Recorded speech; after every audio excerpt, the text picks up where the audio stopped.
Friends, तो आज हम फिर से रिसर्च एंड मेथडोलॉजी के 4 पॉइंट्स कंप्लीट हो गए थे। तो चलिए आते हैं 5वें पॉइंट्स में, जो कि है बहुत ही बड़ा पॉइंट, लेकिन हम उसको सभी जो स्टेटमेंट्स हैं उसको कंप्लीट करेंगे ईच स्टेप, जो कि है research process, importance of each step in brief. ठीक है, तो हम ईच स्टेप को देखेंगे कि सिलेक्शन ऑफ द टॉपिक क्या है, रिव्यू ऑफ द लिटरेचर क्या है, फॉर्मुलेशन ऑफ हाइपोथेसिस क्या है, और AIIMS and objectives, material and methods, observation and results, method of communication of research. तो इन सभी को देखेंगे। तो चलिए चलते हैं। तो जो सबसे पहला टॉपिक है इसमें जो है वो है हमारा selection of the topic. Selection of the topic का मतलब क्या है कि जिस समस्या या प्रश्न का आप समाधान करना चाहते हैं, क्योंकि हम रिसर्च की बात कर रहे हैं तो रिसर्च के हिसाब से है, या जिस विषय पर आपके द्वारा अनुसंधान किया जाना है उस विषय, प्रश्न या समस्या का चयन करना ही सिलेक्शन ऑफ द टॉपिक है। ठीक है, तो मेरे ख्याल से फ्रेंड्स आपको आ गया होगा समझ में। इसके बाद जो है चयन करते समय किन बातों का ध्यान रखना है, तो ऐसी 2 बातों का ध्यान रखना है। कौन कौन सी बातों का है? जैसे कि आपके द्वारा किए जाने वाले अनुसंधान से पूर्व के ज्ञान कोश के समाधान को कुछ नया जुड़ सके, जो पहले से संधान किया गया है उसमें कुछ नया जुड़ सके, ये चीज होनी चाहिए उसमें। साथ में आपके द्वारा किए जाने वाले अनुसंधान का प्रथम उद्देश्य जन उपयोगी होना चाहिए, तो जन उपयोगी में कारगर होना चाहिए, तभी आपका वो जो चयन किया गया है वो सही टॉपिक है। ठीक है, इसके साथ ही निम्न कथनों को छोड़ना चाहिए। कौन कौन से कथनों को हमें छोड़ देना चाहिए? जैसे कि विवादास्पद विषय, कंट्रोवर्शियल सब्जेक्ट, जितने भी कंट्रोवर्शियल सब्जेक्ट होते हैं उनको हमें छोड़ देना चाहिए। बहुत सूक्ष्म या बहुत बड़ी समस्या हो, या तो टू नैरो हो या टू ब्रॉड हो, तो हमें उसे छोड़ देना चाहिए। ओके फ्रेंड्स, उसके बाद हम आगे बढ़ते हैं। सेकेंड पॉइंट जो हमारा रहा है वो है रिव्यू ऑफ द लिटरेचर। अगर उस टॉपिक को आपने सेलेक्ट कर लिया है तो उसका रिव्यू जो है वो कैसे करें, पुनर्अवलोकन। ठीक है, तो उसके लिए जो बताया गया है कि किसी भी अनुसंधान को प्रारंभ करने से पूर्व अनुसंधानकर्ता को अपने अनुसंधान का विषय का संबंधित साहित्य से गहनता से अध्ययन कर लेना चाहिए। मतलब जो भी संधान करता है, जो इस अनुसंधान को वो कर रहे हैं, उससे संबंधित जितनी भी संहिताएं हैं, जितने भी साहित्य हैं, उनका अध्ययन कर लेना चाहिए। ठीक है, उसके बाद है तथा उस विषय पर अब तक हुए अनुसंधान का भी अध्ययन करना चाहिए, जिससे यह पता लग सके कि उस विषय पर कार्य हुआ अथवा क्या कार्य किया जाना है।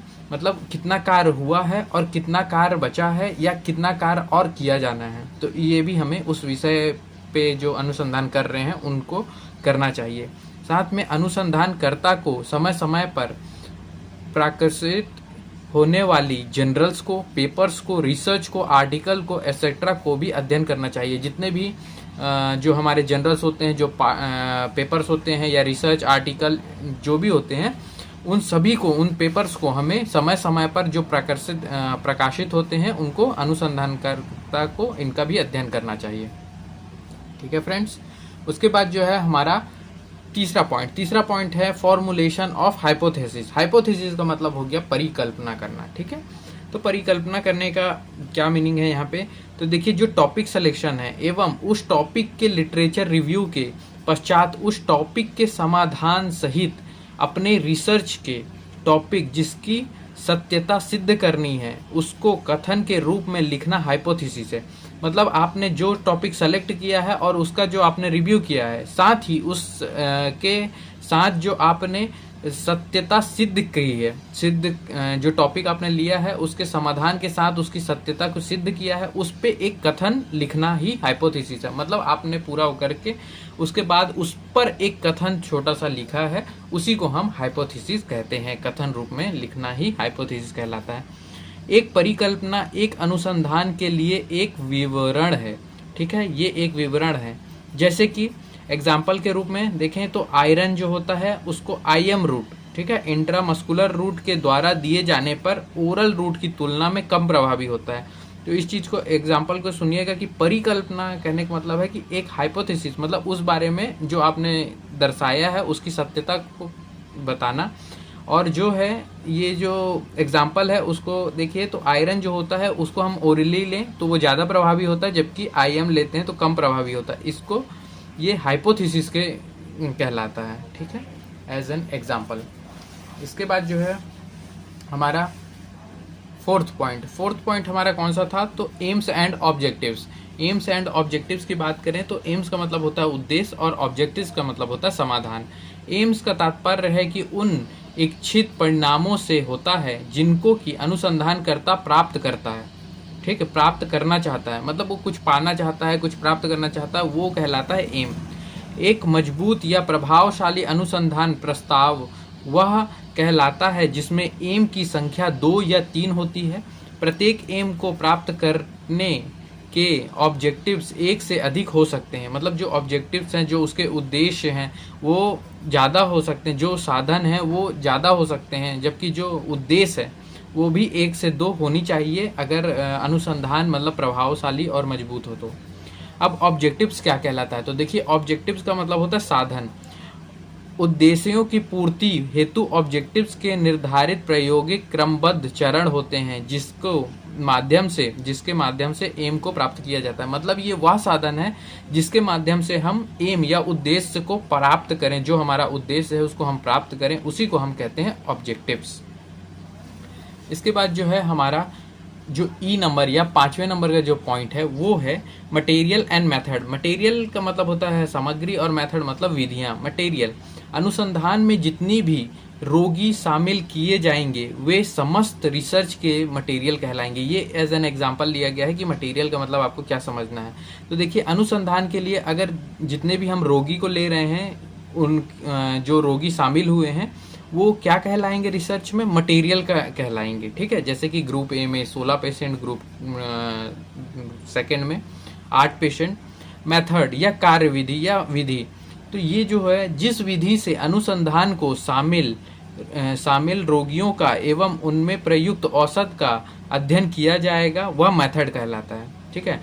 मेथड या विधि किसको कह रहे हैं कि जो विधि से हम अनुसंधान में शामिल रोगियों, मतलब ये भी एक एग्जाम्पल है, और उनसे जो प्रयुक्त किया गया औषध है उनका हम जो अध्ययन कर रहे हैं, ठीक है, जिस विधि से, उसको हम मेथड कहते हैं, ठीक है।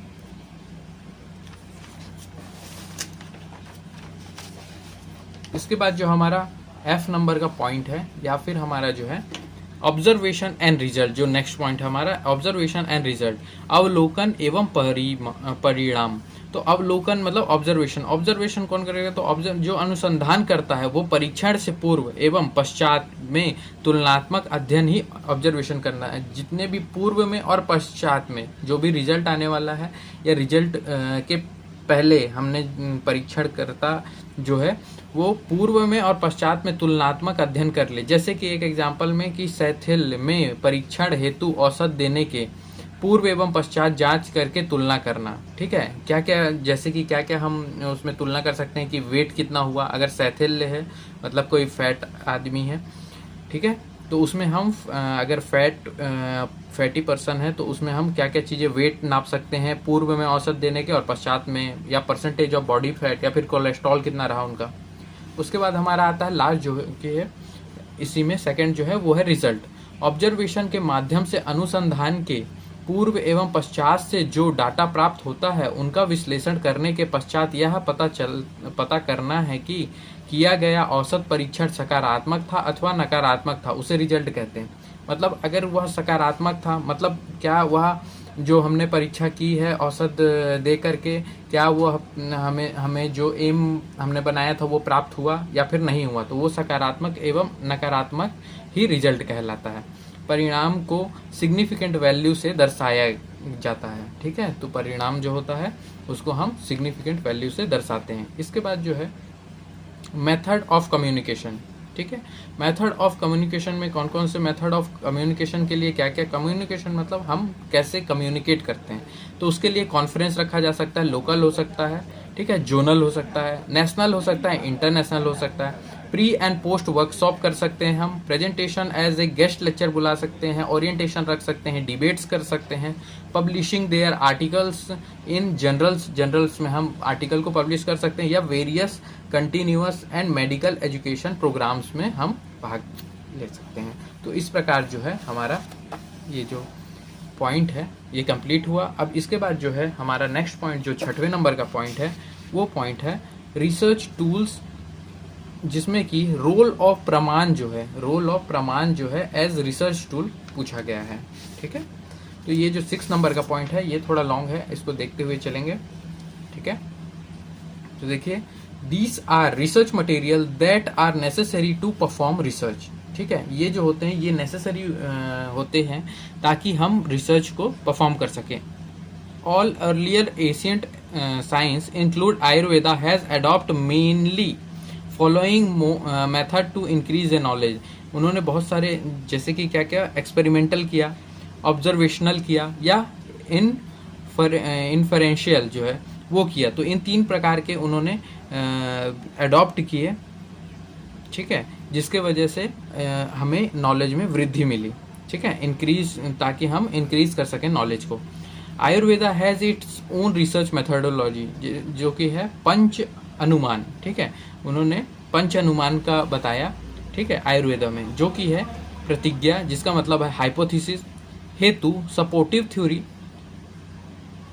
उदाहरण जो कि example related to phenomenon, and उपनयन एक्सेप्टेंस ऑफ हाइपोथेसिस, निगमन मतलब इस्टेब्लिशमेंट ऑफ प्रिंसिपल।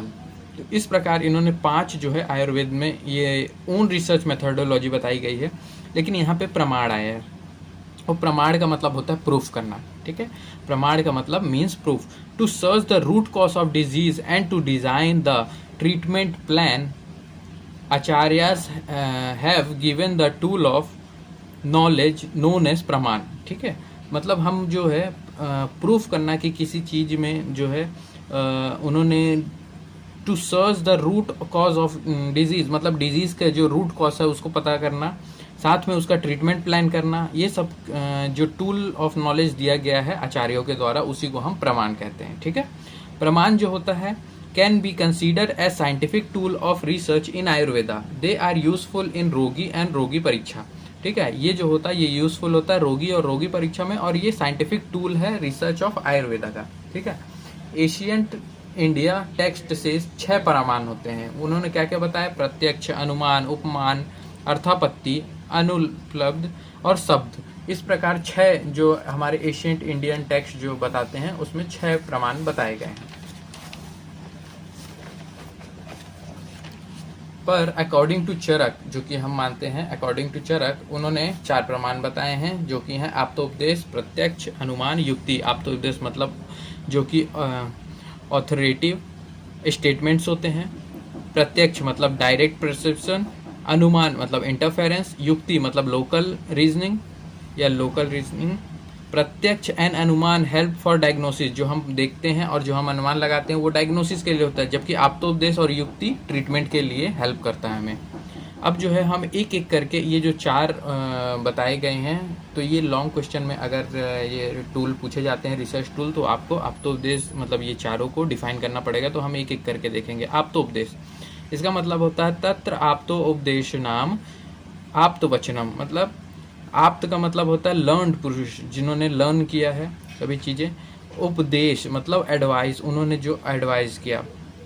दिस प्रमाण इंक्लूड वेरियस संहिता, ये जो प्रमाण है ये इंक्लूड करता है various Samhita and granth, Upanishad, and gives theoretical knowledge to physician. जो फिजिशियन हैं, जो वैद्य हैं, उनको ये थ्योरेटिकल नॉलेज प्रोवाइड करता है। Aptopadesha are the first source of information about the Ayurveda.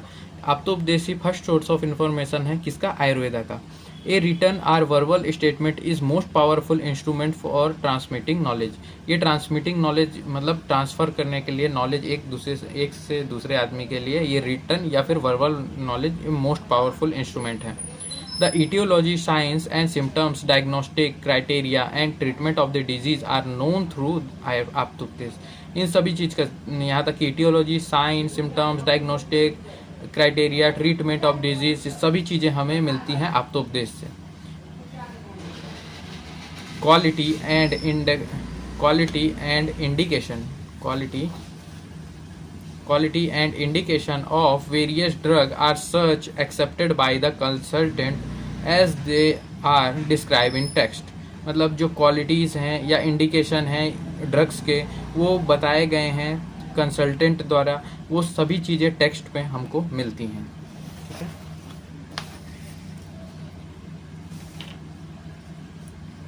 आप्तोपदेश are free from defect as it created by Apta purusha that दस डज नॉट रिक्वायर वेरिफिकेशन।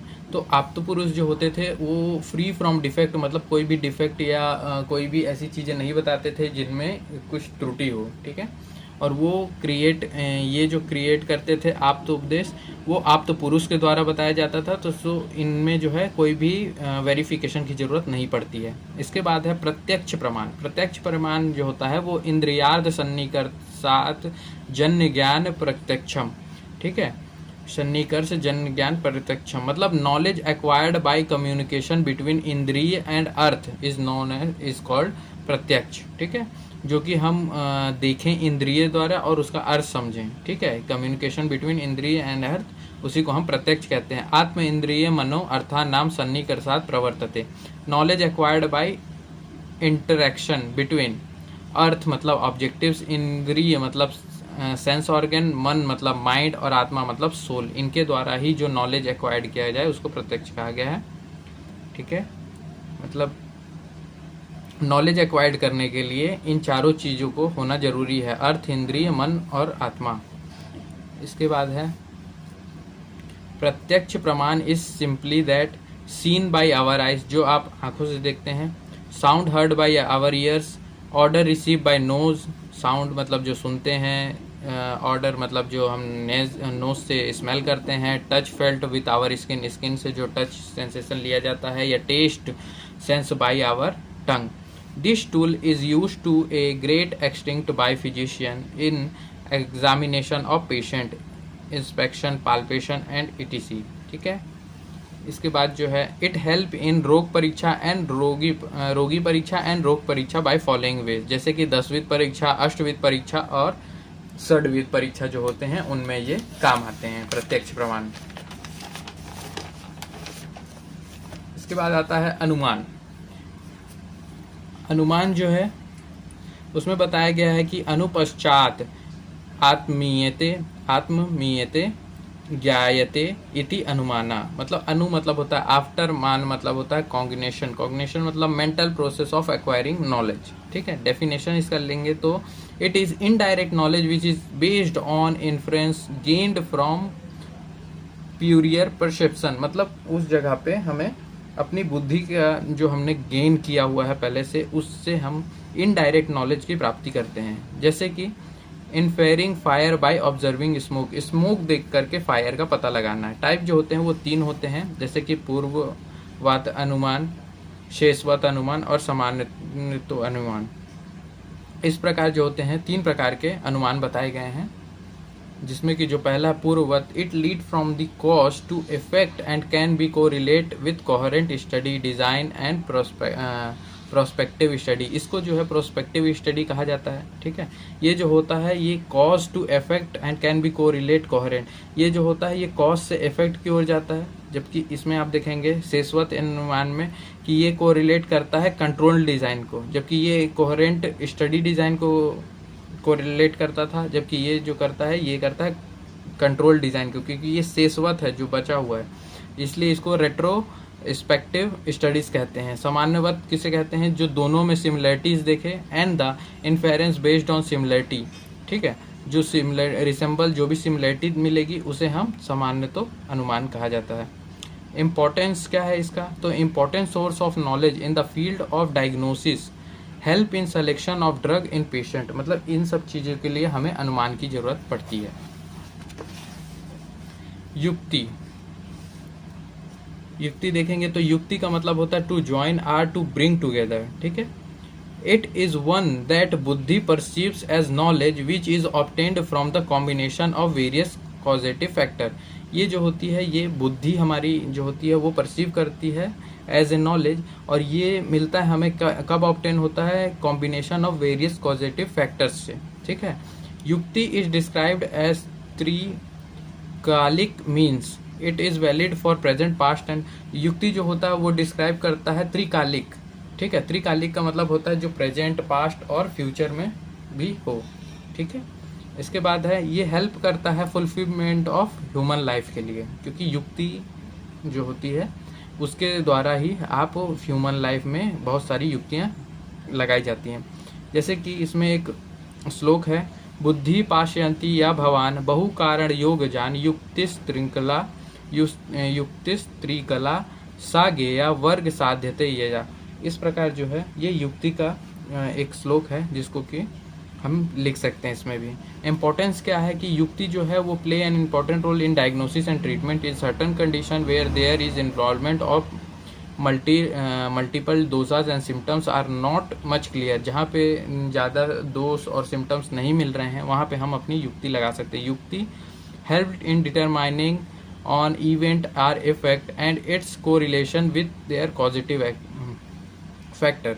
तो जो होती है, जो युक्ति होती है वो हेल्प करती है डिटरमाइन करने में किसी इवेंट को या फिर किसी इफेक्ट को, कि हम पता लगा सकते हैं इवेंट या इफेक्ट के बारे में, ठीक है, युक्ति के द्वारा, और कोरिलेट कर सकते हैं पॉजिटिव फैक्टर्स को। Yukti is a significant tool that help in maximum utilization of all available knowledge. जितनी भी अवेलेबल नॉलेज है उसका मैक्सिमम यूटिलाइजेशन इसके द्वारा हमें मिल सकता है, ठीक है। तो इसी प्रकार हमारा 5th और 6th पॉइंट जो है वो क्लियर होता है। Thank you.